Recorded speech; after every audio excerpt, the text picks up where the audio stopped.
एक बार मैं सोई तो सुबह उठी ही नहीं। घर वालों को चिंता हुई, दरवाज़ा खटखटाया गया, तब मैं अंदर बेहोश पड़ी थी। जो लोग बोलते हैं ना, आज भी बोलते हैं जो लोग कि बहुत लोगों के साथ हुआ है, तो मेरी गुजारिश है कि इस समय को जीकर देखिएगा। मुझे और कुछ नहीं चाहिए, मुझे सिर्फ इतना पता करना है कि मेरे पति के साथ क्या हुआ। लोन नहीं निकल पाएगा। एक विधवा नए कपड़े भी नहीं पहन सकती है। ये लौट कर आएगी, ये हमारे ही पास आएगी और ये रोएगी। तो आज ये तमाचा उन लोगों के मुंह पर कि मैं नहीं आई और ना मैं आऊँगी, और अपनी बेटी को अकेले अपने दम पर पाल के बताऊँ। हेलो गाइस, आगे मैं आपको एक वीडियो दिखाने वाली एक्चुअली सुनवाने वाली हूँ विद फोटोज़ एंड वीडियोस। उस वीडियो के थ्रू आपको दो बातों का पता चलेगा। एक बात तो मैं जो आपको बताने वाली हूँ और एक वो जो आपको अगली वीडियो में पता चलेगा। ठीक है, बात ये है, जो वीडियो में पता चलेगा वो ये है कि किसी भी सिचुएशन में स्ट्रॉन्ग कैसे होते हैं। जब कोई साथ नहीं देते तो अपने आप हिम्मत बनानी पड़ती है, अपने लिए, अपने बच्चों के लिए। ठीक है, और ये एक बात जो मैं आपको बताना चाहती हूँ, किसी को अगर लव ना कर सको तो किसी को हेट भी मत दो। ठीक है, अच्छे से उसका हौसला बढ़ाइए। वो खुद सफ़र कर रहा है लाइफ में तो उसे और नीचे मत गिराओ हेट दे दे के। ठीक है, तो चलिए फिर वीडियो स्टार्ट करते हैं।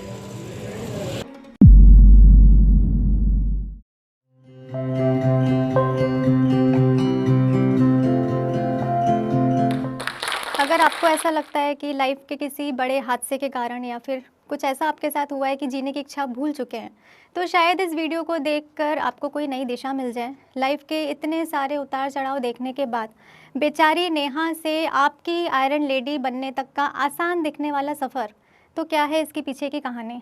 तो नमस्ते, मैं हूँ आपकी नेहा आशीष तिवारी, जिसका जन्म हुआ इटारसी में एक मिडिल क्लास फैमिली में, जहाँ पर ज़रूरतें पूरी होती हैं, ख्वाहिशों के बारे में सोचना पड़ता है, पर फिर भी मेरे पापा ने मुझे शिक्षा बहुत अच्छी दी ताकि लाइफ की किसी दौड़ में मैं किसी से पीछे ना रह जाऊँ। जैसे ही कॉलेज में आई तो मुझे ऐसा लगा कि उनकी ज़िम्मेदारी को थोड़ा सा कम करना चाहिए, और इस ज़िम्मेदारी को कम करने के लिए मैंने जॉब की, बच्चों को पढ़ाना शुरू किया।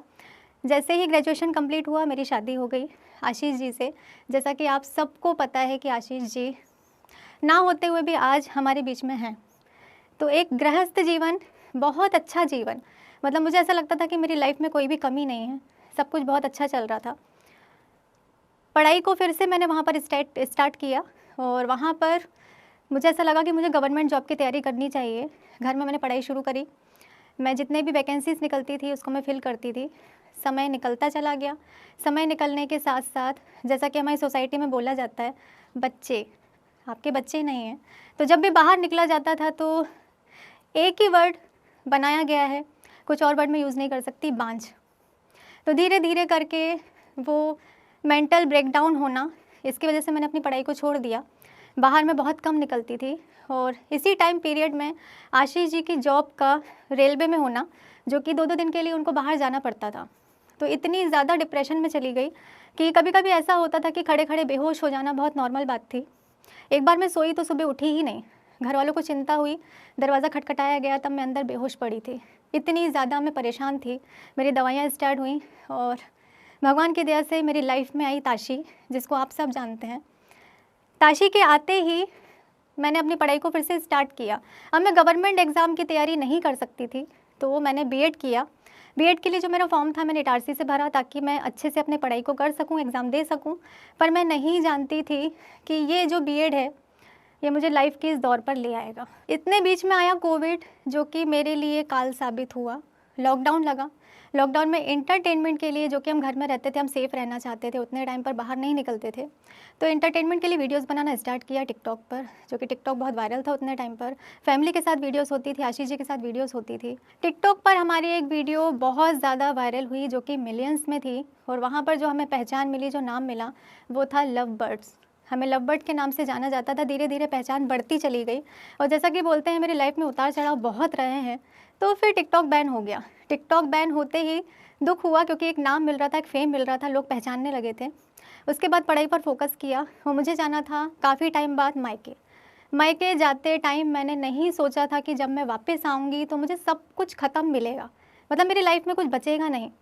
मायके जाते टाइम वहाँ पर पता चलता है कि 15 दिन बाद एग्ज़ाम है, और मुझे आशीष जी ने कहा कि एग्ज़ाम तुम्हें देना ही है। और पता नहीं क्यों आप कह सकते हो अंदर से ऐसा लग रहा था कि मुझे वापस जाना चाहिए, लेकिन उन्होंने बोला कि नहीं, वापस नहीं आओगी। जैसा कि वो समझ गए थे कि इसका मन नहीं है। उतने टाइम में बीच में उनकी तबीयत ख़राब हुई। मुझे ना फैमिली से पता चला, ना मुझे आशीष जी से पता चला कि उनकी तबीयत ख़राब है।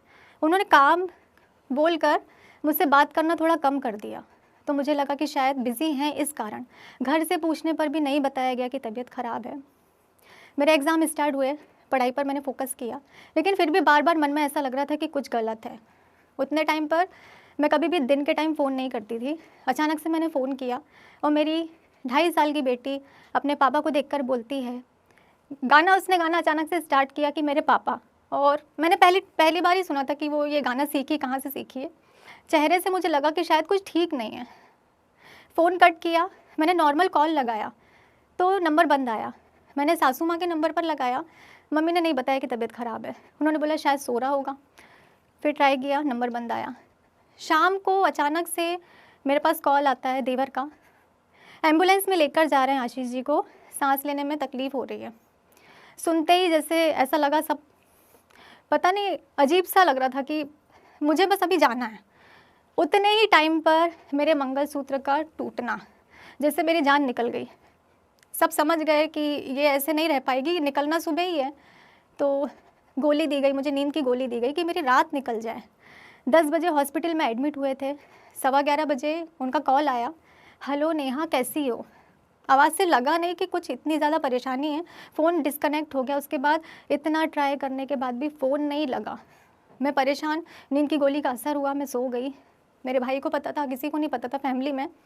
उसके बाद सुबह उठे, रास्ते भर मैं बार बार मोबाइल चेक कर रही थी, जो कि ऐसा कभी नहीं हुआ जाते टाइम, कि कहीं से कुछ मिल जाए, पता चल जाए। मैं कॉल कर रही हूँ तो कोई कॉल क्यों नहीं उठा रहा है।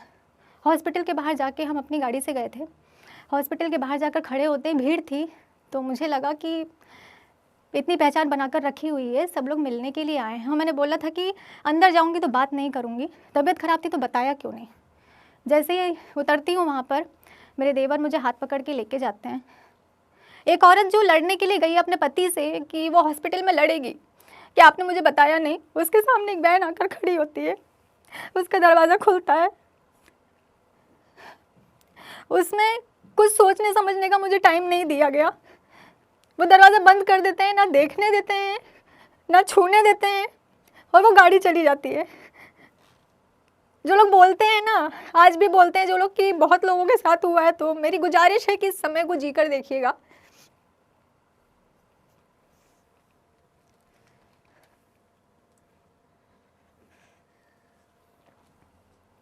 वहाँ पर मैं बेहोश होती हूँ, मुझे कुछ भी नहीं पता उसके बाद क्या हुआ। मैं जब होश आता है तो मैं घर में होती हूँ।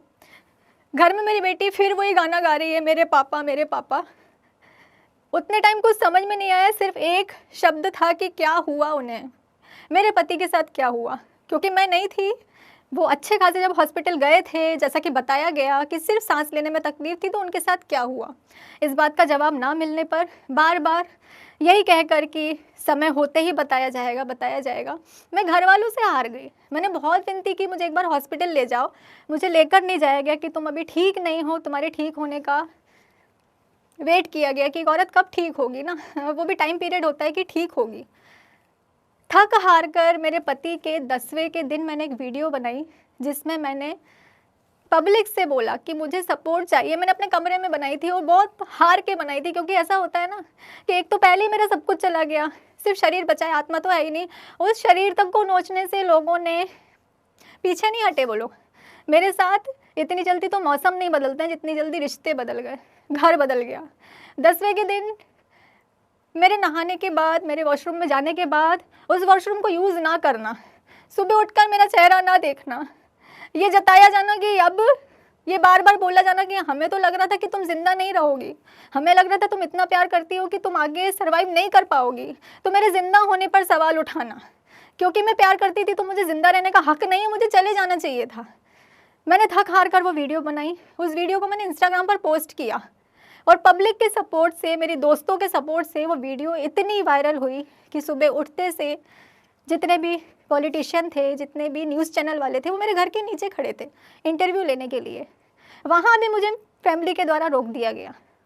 नहीं, इंटरव्यू नहीं दोगी, जाने वाला चला गया, ये बोला गया। जब मेरी बात 11:15 बजे उनसे हुई थी, मेरे पूछने पर जब मुझे बताया गया कि 11:40 पर डॉक्टर ने ये बोल दिया था कि अब आशीष जी नहीं हैं, तो क्या हुआ उतने बीच जब डॉक्टर ने ये कहा था कि उन्हें सिर्फ ऑक्सीजन की ज़रूरत है एडमिट करते टाइम, जब उन्हें ये नहीं बताया गया कि सीरियस पेशेंट है। अगर सीरियस पेशेंट था तो आईसीयू में एडमिट क्यों नहीं किया, जनरल में एडमिट क्यों किया? अगर ऐसा लग रहा था कि कोई परेशानी की बात है तो ईसीजी, बीपी कुछ भी चेक नहीं किया गया, तो किस बेस पर ये लोग मुझे रिपोर्ट देंगे? ये सोचकर वो डर गए।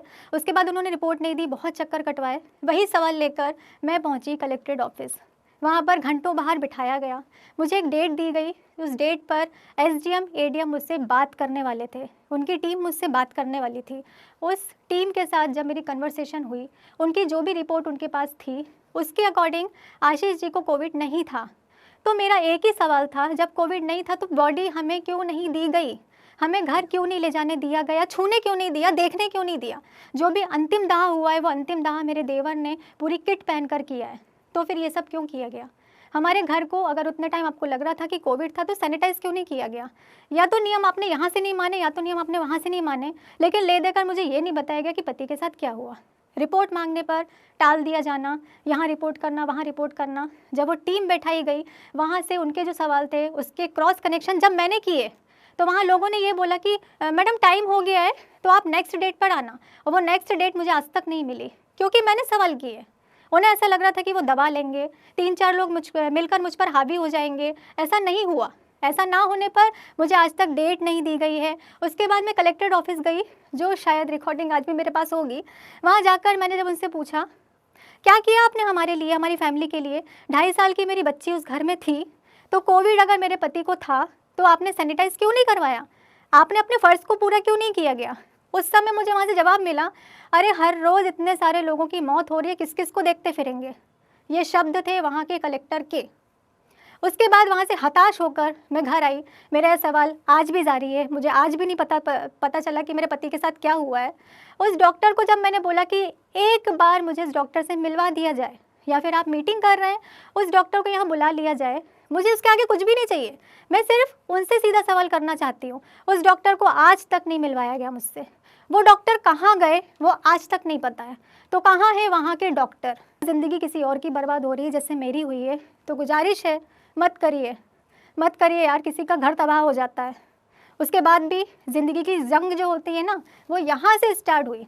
मेरा जो सफ़र था ना वो यहाँ से स्टार्ट हुआ।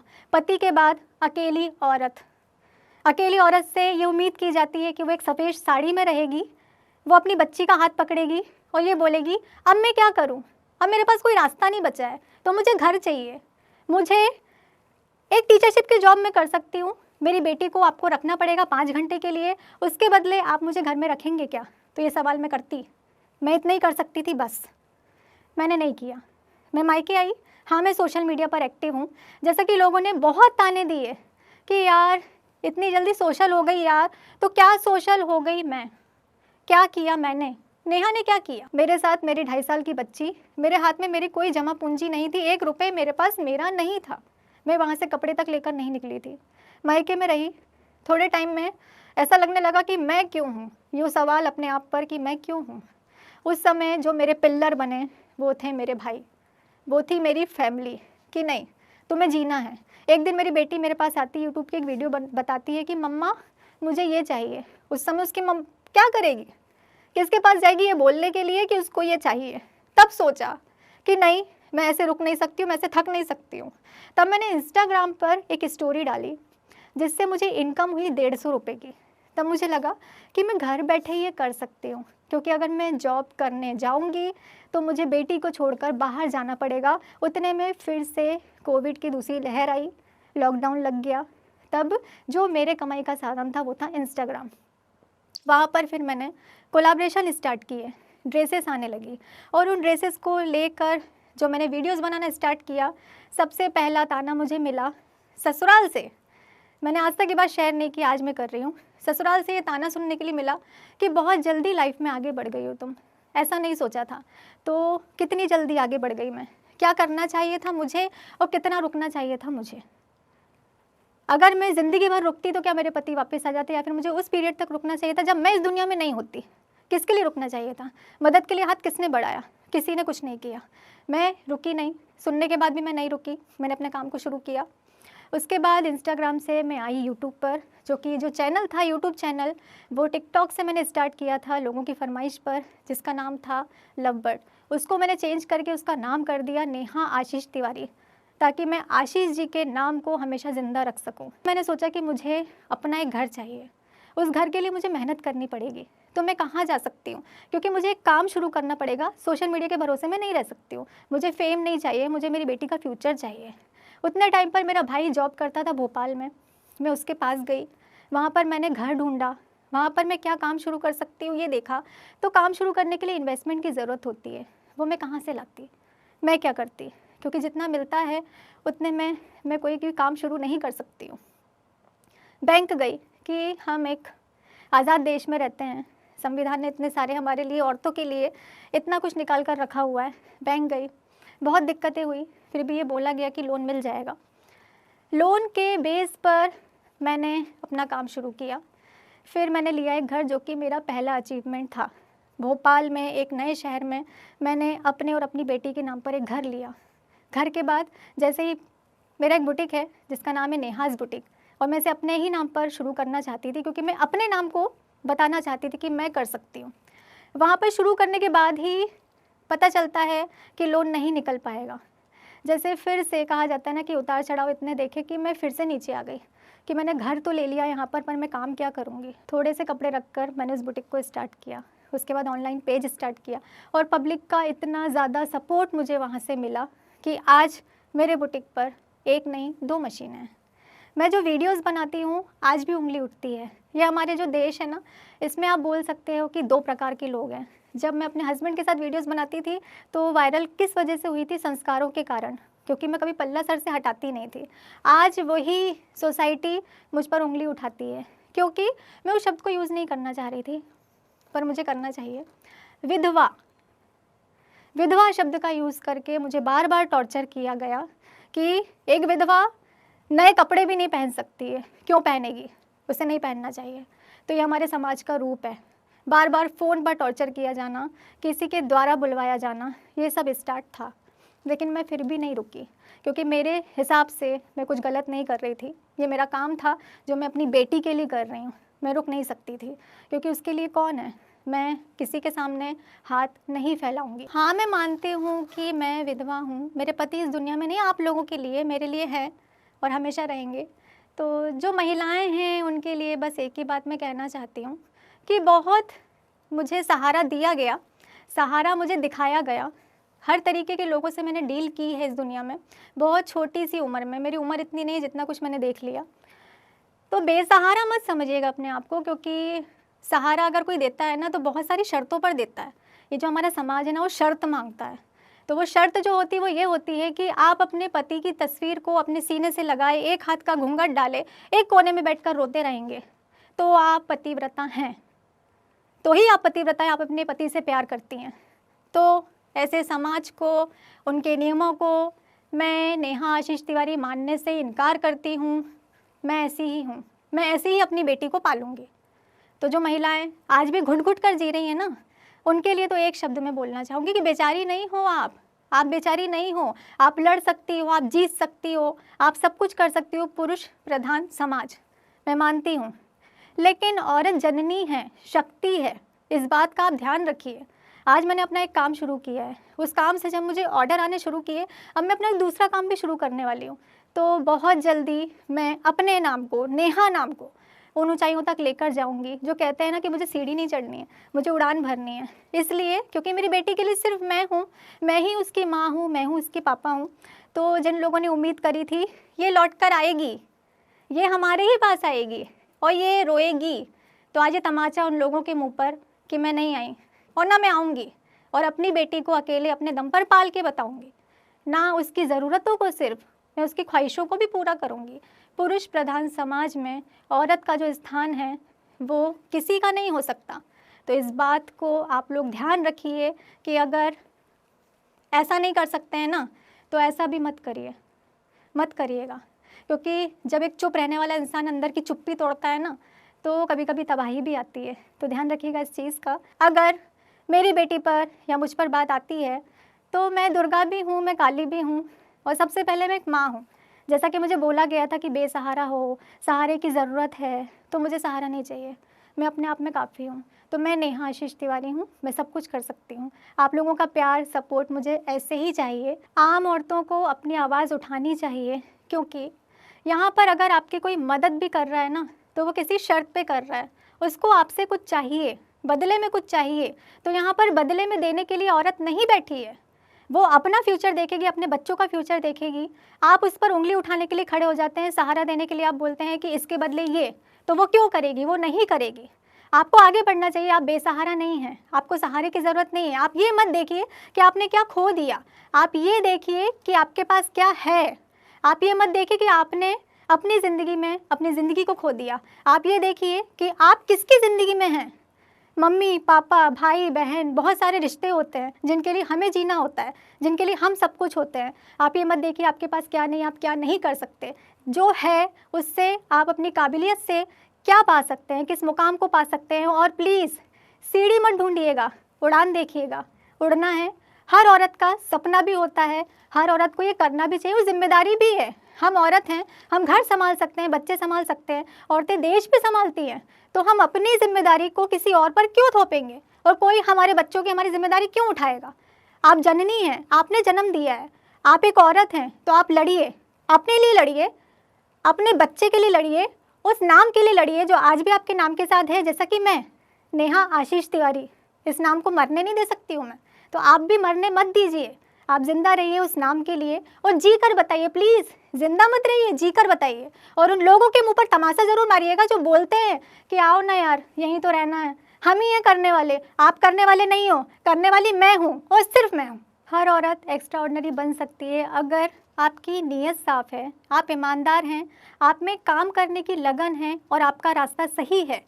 तो आप उस रास्ते पर चलकर, अकेले चलकर, कोई ज़रूरत नहीं है। मैं मानती हूँ पुरुष प्रधान समाज है, लेकिन आप अकेले भी कर सकते हैं, ज़रूरत नहीं है आपको किसी के सपोर्ट की। आप आगे बढ़ सकते हैं, आप वो मंजिल पा सकते हैं जिस मंजिल के आप हकदार हैं, और आपको पाना चाहिए। अगर आप कर सकते हैं, आप में वो काबिलियत है, तो मेरे हिसाब से आपको करना चाहिए अपने लिए, और सिर्फ सबसे पहले अपने लिए।